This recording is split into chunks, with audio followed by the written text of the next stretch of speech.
Okay, this video is going to be kind of a long video, all right? What I'm going to be doing is trying to explain to you this thing called proof, all right? This is titled Reasoning in Algebra and Geometry. The first thing that I need you guys to do is make sure that you guys all know these should all be review from algebra in the past. The addition property, the subtraction property, the multiplication and division properties. These are what allow us to manipulate algebraic equations. We also have these unique properties of equality called reflexive, symmetric, which is kind of flipping it, and then transitive. If A equals B and B equals C, then we can say because B is in common, A must equal C. We also have a property that's called substitution that's basically saying B can replace any A in an expression. Some of you are going to do okay with these properties. Some of you guys are going to have a little bit of trouble. Another property, distributive property, okay? Whether it's an addition or a subtraction, how do I distribute in? If I recognize that, that's one of my defenses. So the idea of proof comes simply with being able to follow what does it mean to justify each step. So we get this problem that says, what is the value of x, and justify each step. So we have a picture over here, and typically they would have given us this statement that says that angle AOM and angle MOC are supplementary.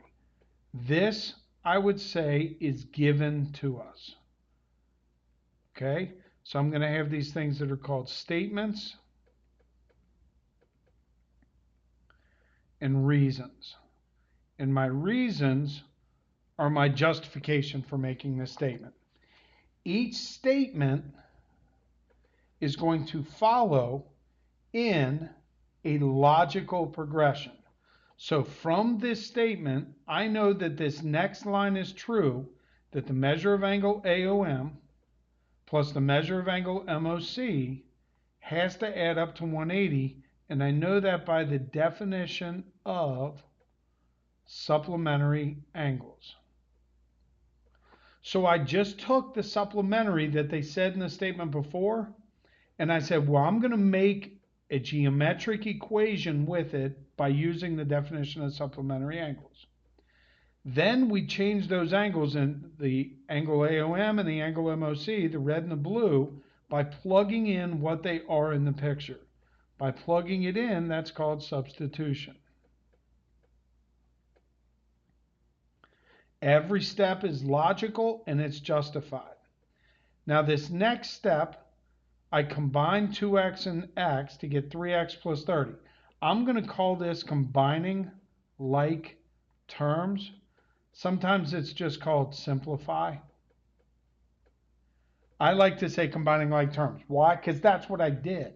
And that's what I learned in algebra. To go from this line to the next line, I subtracted 30 from each side, so that would be the subtraction property of equality. And then they go from 3x equals 150 to x equals 50. That would be the division property of equality. So you just, without us actually saying it, you just did your first proof.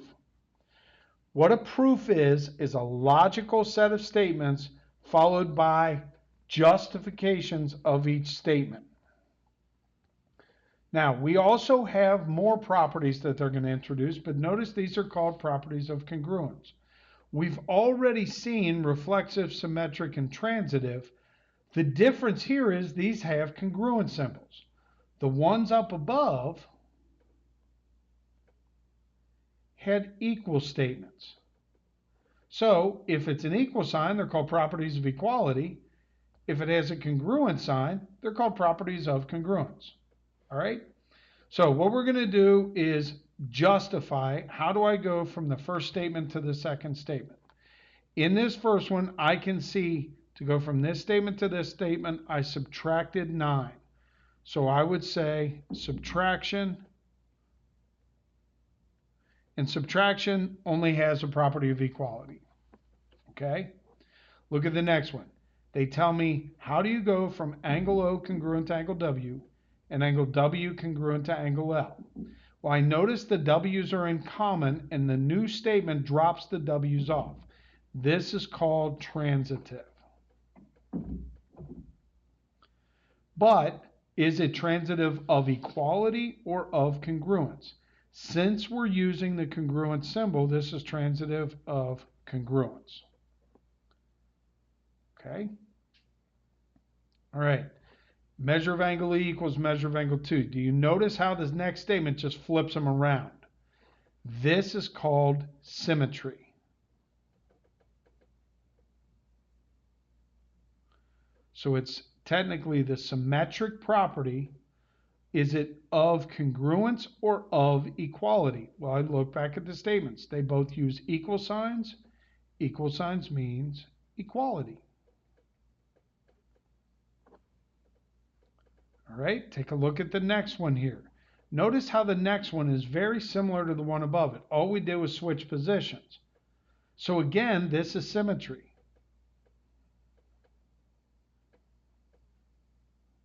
But now, is it of equality or congruence? This would be of congruence because I'm using the congruent symbols.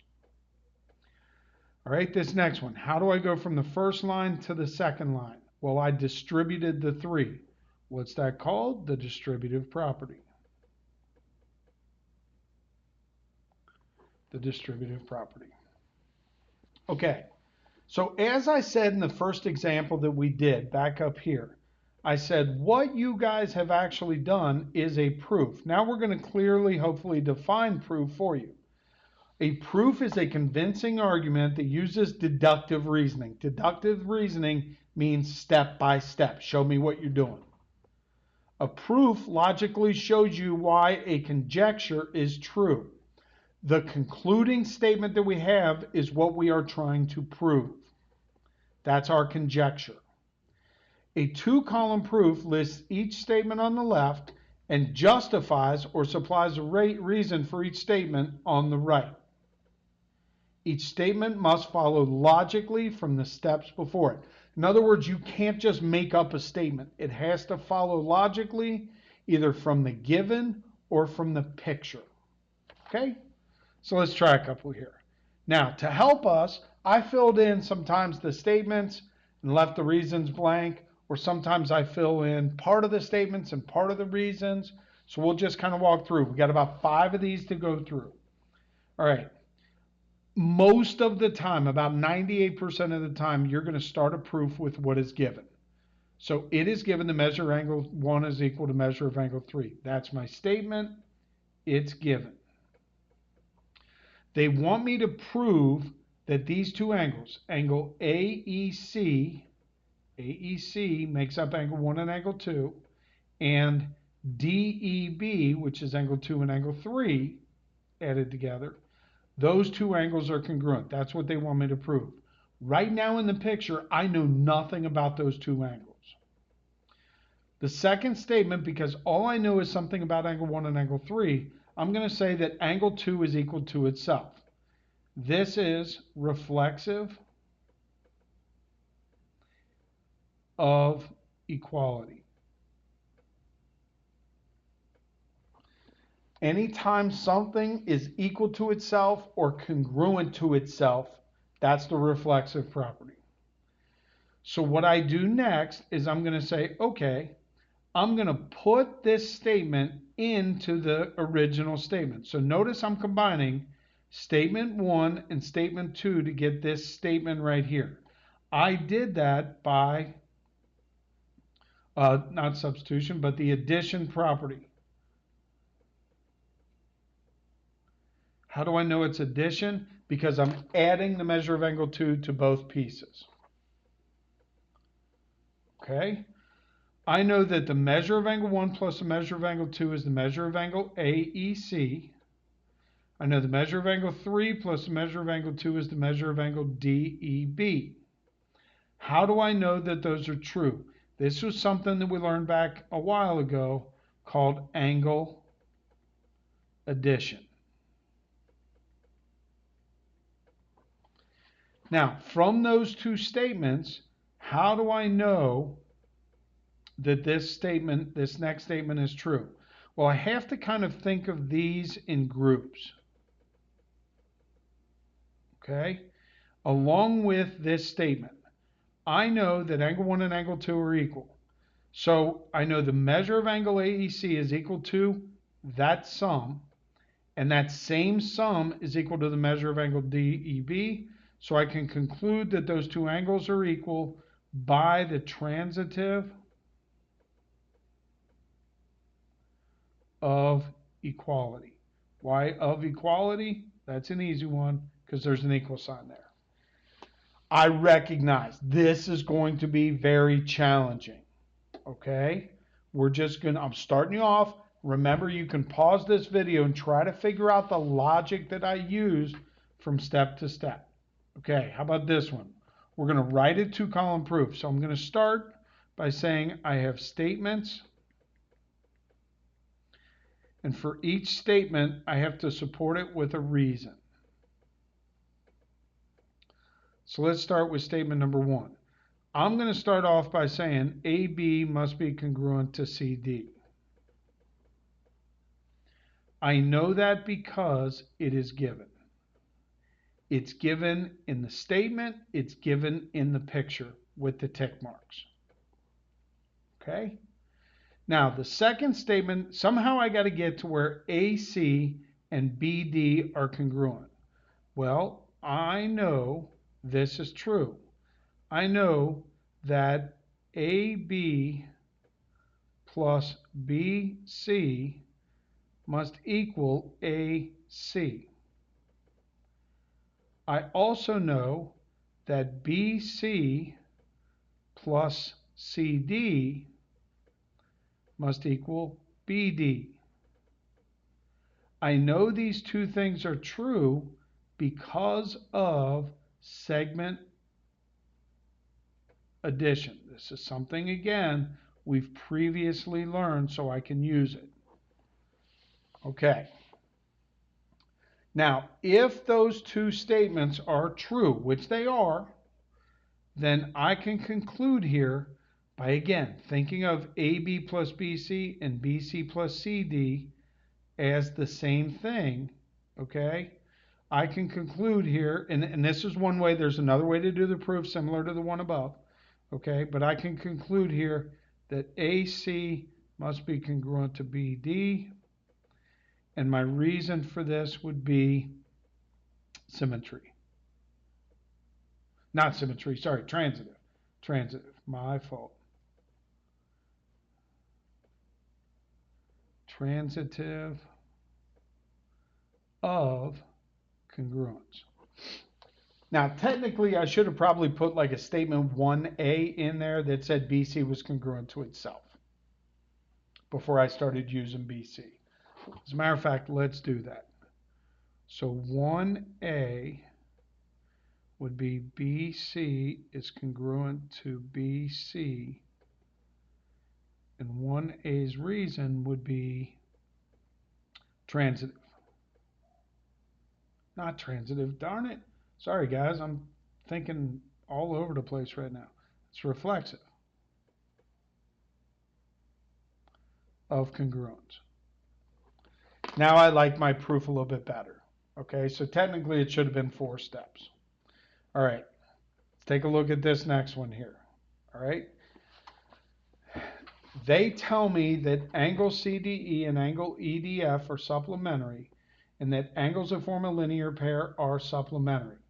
They're defining up there our given information for us. I know that this means, supplementary means that those two angles add to 180. How do I know that? That's the definition of supplementary angles. So now I'm on my statements. How did I go from this statement A to statement B? I substituted.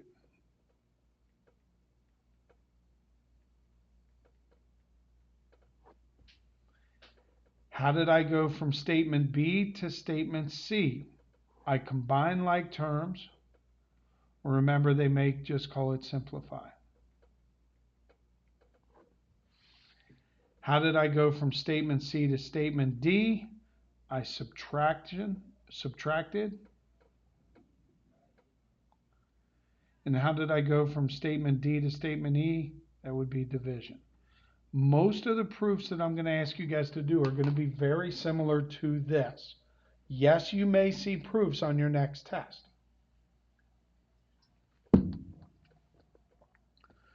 Okay, I think we got 2 more to do, and then we'll call it a day. How's that sound? All right, so it says C is the midpoint of AD. How do I know that that is my first statement? Because it's given. The next thing says segment AC is congruent to segment CD. The reason why I know that's true is by the definition of midpoint. So I'm taking what midpoint means and writing a statement based off of the word midpoint. Notice then they just changed this congruency to an equality. That's reason is because congruent segments have equal length. All right, if you were to say definition of congruence, I would accept that. Okay, how did they go from AC equal to CD? They substituted.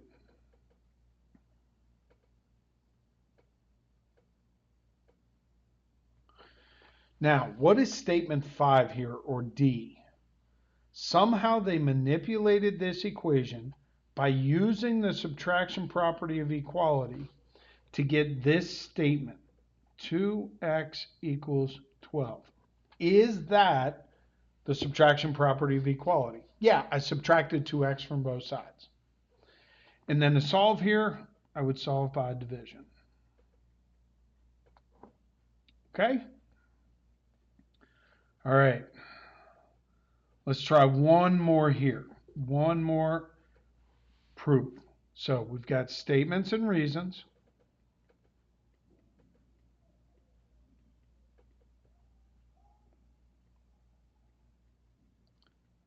My first statement, I always want to look to the given. So statement 1 would be the measure of angle PMN is equal to the measure of angle RBC because it is given. And like I said, guys, 98% of the time, not always, but 98% of the time, you're going to start with the given. So I know that this angle, if you follow my cursor here, the angle over on the right is equal to the angle RBC that's in this bigger angle ABC. They want me to prove that the measure of angle ABR plus the measure of angle PMN, which isn't even attached to it, is going to add up to be angle ABC, measure of angle ABC.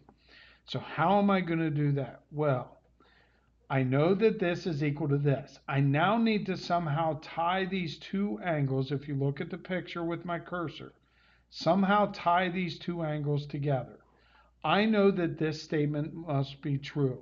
I know the measure of angle ABR plus the measure of angle RBC must add up to 180.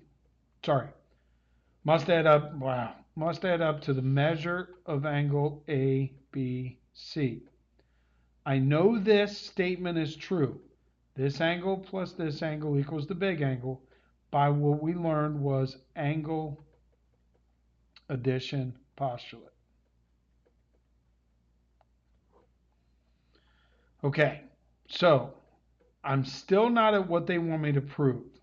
I have ABR like they have, but I have RBC where they have PMN, and then we both have an equal sign, and we both have ABC. So somehow I need to change this so that I get the exact statement that they have. Well, I look back at my previous statement and I see, oh, well, I can very simply substitute. So I've got the measure of angle ABR plus, I'm going to substitute in there the measure of angle PMN is equal to the measure of angle ABC.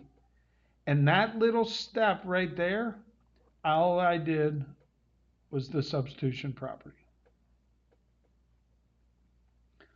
I know that my proof is finished because I've arrived at the same conclusion that they asked me to prove. I know this is a very tough lesson the guys do on video. Hopefully you guys rewind it, watch it again, try to follow the logic. All right. Good luck, and we're going to be working a lot more on this stuff too.